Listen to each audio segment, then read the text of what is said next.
Po tayo sa master bedroom. Ayan po, natanggal na po yung mga old parquet. Ayan. So, preparation na po ito for the new parquet or wood planks na ikakabit dito. Ayan. Dito po yan sa master bedroom. So, kailangan po kasi patag yung paglalagyan ulit ng bagong parquet para hindi po siya lulobo or para pantay po pag umapak kayo sa flooring.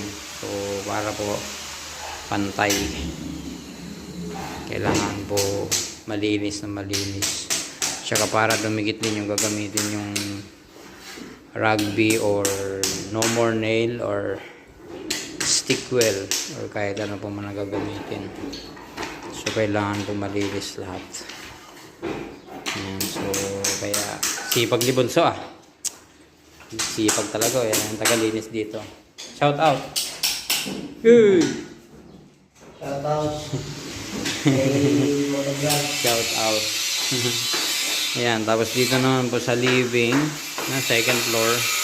Ayan, so preparation na din po ito for the first coating and skim coat, application of skim coat. Ayan, so papaprimer ko muna po ng 701 flat latex para makita po yung mga kailangan masilyahin. Ayan. So kailangan po bago kayo magpa-primer, kailangan malinis din po yung wall. Make sure po na nabalisan nyo din para kakapit po yung pintura. Ayan. Sa third floor po yun yung welding works. Ayan.